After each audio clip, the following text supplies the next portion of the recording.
Hi, I'm Anthony Ruggiano Jr. I want to welcome everybody to Reformed Gangsters podcast, and I have a special guest today, my friend Michael Dowd. I want to welcome you to the show. Thanks for having me. And, you know, let's just jump right into it. I know we both come from the same borough of Brooklyn, but we took different paths, and maybe you want to explain. Yeah, that's interesting. That's interesting. That's a nice intro there, by the way. We're both from the same sort of neighborhood. Right. Yeah, actually, maybe back then it was different too, because there was always the Irish and the Italian, and we were arch enemies, right? I mean, my father didn't like Irish people. People don't understand that. My father always used to tell me they're all cops. Yeah, see, and it's really strange when you reflect upon it, because we're all pretty good friends, you know? Exactly. And from the neighborhoods that I was born in, not really raised, by the way. So to be fair, I was born in Brooklyn. I lived there till I was 3, and then we moved out here to Long Island. Coming up in that time frame, we still, like, I think it was the forbidden fruit. Like, the Irish girls went with the Italian guys, and the Italian girls went with the Irish guys. My mother used to, when I used to bring home a non-Italian, my mother used to tell me, when they left, what's the matter? You don't like Italian girls anymore? People don't understand that was really a significant, formative part of our lives when we were young, you know. And then as we grow older, we all realize we're all about the same, you know. Except you guys are a little bit different, you know that. Yeah, definitely a little different, a little more unique. A little more unique. But yeah, so I end up. So in my situation, I end up going to school. Wanting to be bigger and better than Dad, because Dad was a firefighter. He spent and if people don't know this, but you would know, most firemen had 2 or 3 other jobs, right? I mean, and that was just the way they lived. Plus, they were Irish, most of them too, right? Most of them, right? There were a lot of Irish firemen and cops. It was like the civil service was Irish, especially in New York in general, but and Brooklyn particularly. Yes. And so they sort of ran the jobs, right? And even the trades in the beginning were run by the Irish in a lot of ways. And you know that because half of your guys shook down had no show jobs. You shook down the trades, but not you personally. No. Maybe. My father. Yeah, okay. So growing up in that environment, you were destined basically into the civil services because, as we spoke a little earlier off camera, although maybe on camera, I don't remember, that we spoke about having a mentor. You know, and so when I took accounting in college, because I was going to be something more than my dad, right? Yeah, right. I mean, I was raised that way. I don't know about. No, I wanted to be my dad. Oh, you wanted to be your dad, and my dad wanted me to be more than him. So that's an interesting difference. You wanted to be your dad, without a doubt, and I was told not to be my dad by my own father. Family. And meanwhile, my father was a pretty admirable guy. He worked hard. He was a firefighter hero. Yeah. In fact, we had the news at our house when we were living on Long Island.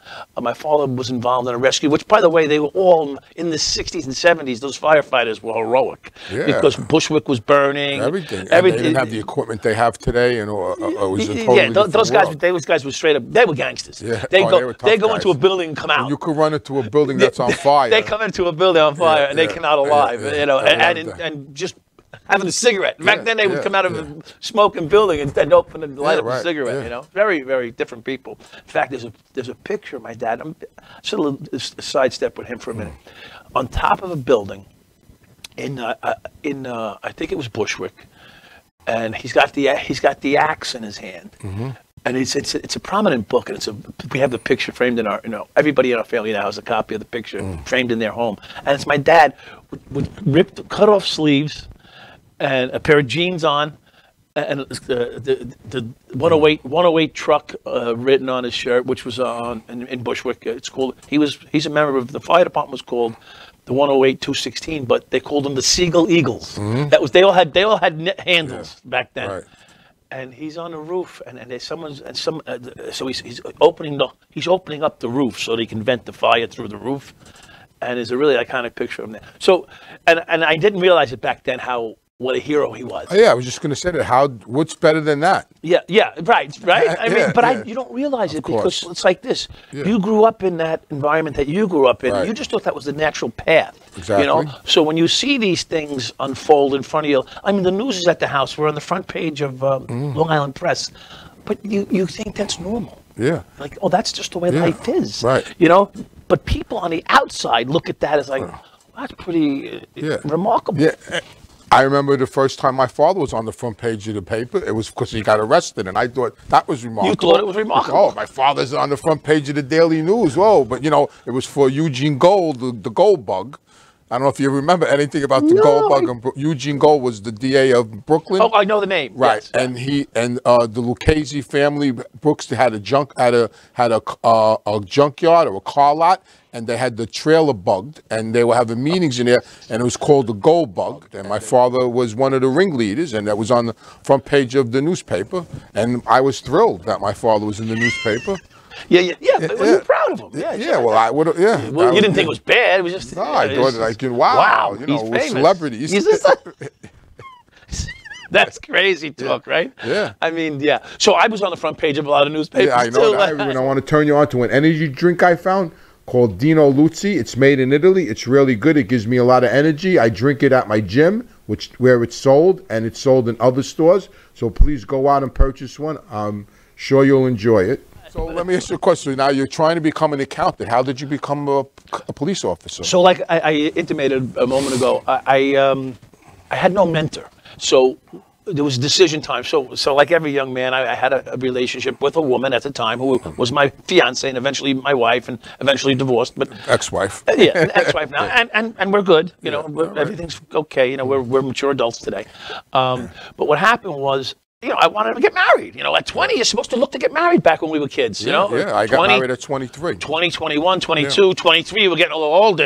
They were getting worried about you, right? So I think I was 24 when I got married, but she knocked up, you know, so we got married. But so you're trying to develop a career so that you can support a family. Now, at 20 years old, that's the pressure that we grew up with, you know, or I did anyway. Yeah. 20, 21, okay, it's time to get a family. I mean, we're just kids.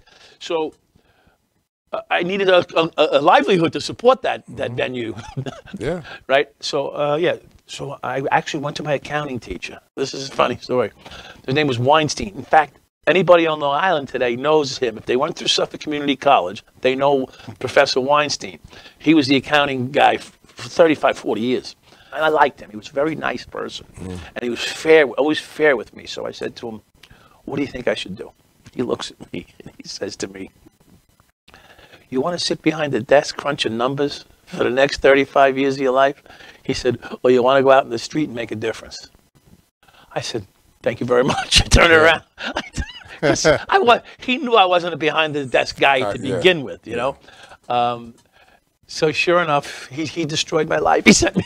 He sent me. But why the NYPD and not the FBI? The accountants usually go towards the FBI. Right. I mean, all the FBI agents I dealt with started out as accountants. Yeah. Well, so I didn't have that foresight that you did, that you do, at this juncture. Right. But back then, the city started their rehiring campaign because in the late 70s, middle 70s, they shut down hiring. Right. In fact, one of my uncles got laid off as a police officer, and many of them became Brinks guards and stuff like that. Anyway, so the hiring began to get ramped up, and they were taking cops like you would take a soda off a shelf. They were bringing them in, and I went into the class in 1982, and it was right around the time that was the decision time for me. I was 21. I had to make a choice: stay in school, and I just got a D on my accounting cost accounting class because I was going to all the prep to be a cop. Like there's 30, 40 interviews before you get into the academy. So I was, and they fell on every Tuesday or Thursday was another meeting, and that was when I had my cost accounting anyway. So I didn't do well in my cost accounting class, and so I said, I got a D. I got to come off this D. It means I have to take the class over again because I wasn't going to keep the D. And so I said, if I take the PD, I don't have to take the class over again. Right. So, and like you said, the FBI was not on my radar. Yeah. Because back then, really, the FBI wasn't the vaunted. It wasn't looked at in a vaunted way at all. Yeah. In fact, most people in the PDs were like FBI. Yeah, they were two separate. It wasn't even like that wasn't the police world. Right. That wasn't like the police. It was the FBI. How did your father feel about you becoming a police officer? My father was my father had a lot of pride in that, because as a fireman, one thing about firemen that I've known is that they love their job, but they actually admire the police quite a bit because of the power in being a police officer. Yeah, of course. And I didn't know that until I became a police officer, because my father, one of his good friends in the fire department, was a police officer. That switched over. Okay. But so I was aware very early on that cops are the job that people are the profession that people like, but the job that they like is the fire department, because no one switches from the fire department to the police department. Vice versa. It's almost never happened in the history of NYPD/FDNY. It's always cops do 4 or 5 years in the street and they go, I'm done with this shit.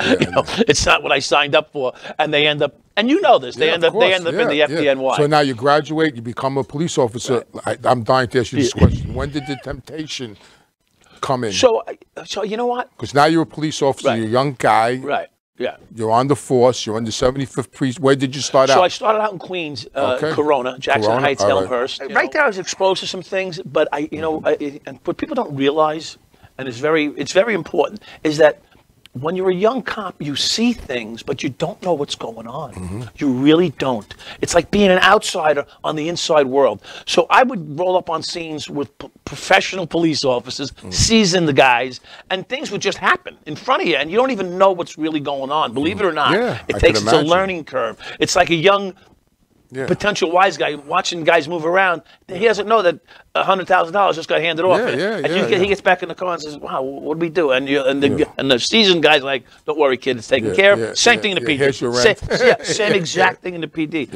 So I would roll up on jobs, let's say in Corona. Now, if you know anything about Roosevelt Avenue in Corona and in the 80s and 70s, well, 80s, and I was there in 82, something's going on. Yeah. Every call, something's going on. And I wasn't aware of that, because the awareness doesn't hit you until you get more matured in your mind about what's taking place in front of you. So I would notice that no one would get arrested. There'd be a call to a location and no one would get arrested. And I thought I saw bags of drugs floating around, but I couldn't tell you for sure because I didn't know what it looked like yet. Right. So there's a lesson and a learning curve, and they're not telling me anything. No, you're a kid. You're a rookie. I'm a kid. Right. They're not looking to tell me anything, and they really don't even want me there. So it took a while to catch on that shit was going down, and I had no idea. But I began to understand I had no idea. And so I saw some minor corruption early on in the 110 precinct, which, by the way, was a notoriously corrupt precinct. Yeah. All right.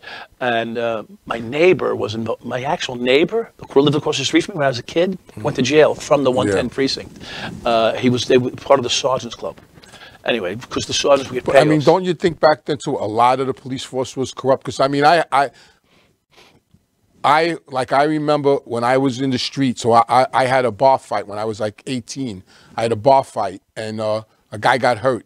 They literally shook my father down, the NYPD. They came to my house to arrest me, and they made a deal with my father, and I don't know, he gave them $3,500 or something, and they never arrested me. So, I mean, wasn't there a lot of corruption going on throughout the whole city back then in the early 80s, the 70s and 80s? So the Serpico, the Knapp Commission, right? People talk about the Knapp Commission. It was a turning point in the city, and by the way, for the good. Okay, you know, corruption is good only when it works for you. But when it's corruption and it's not benefacting you, then it doesn't help you at all, right? Hell with it. It's not actually the way it should be. Okay, we all know that, right? Going in, but so to have a little fun with the conversation. When I came on the job in '82, there was two sets of police officers. There was old timers and new timers, right. because the division of where they stopped hiring police officers set up two separate police forces, because the old timers didn't want to know you. Right. It wasn't like there was a general influx. You're talking about, let's say the police department at the time, which was understaffed, was 17,000 men, which was the sixth largest army in the world, by the way. Yeah. Now they've added, in the last 2 years, they've added 4,500 police officers to that number. So now they've 30% almost increase in the police force. And the first crew of guys that came in had a difficult time getting accepted. By the second and third crew, which I was, because it was a class of, I think, 79 or 80, 81, then 82. Those three classes, the first class, by the time I get in, is now getting a little bit of trust from the old school guys, but not a lot. But those guys, the initial crew that came in after the hiring freeze ended, those guys were bitter because the old timers refused to talk to them because they were the new kids on the block. But when we came in, they didn't like us because we had it easier because they softened the ground, right? Like like the first brother, the second brother, the third brother. Right. By the time the third brother comes in, the ground's all soft and he's floating around like a king. He doesn't know what you had to go through to get accepted. Right. So, and it's really, this is the way it was. Yeah. So the corruption that was from the Serpico era, it changed. In Serpico was organized corruption because it would go up the ranks.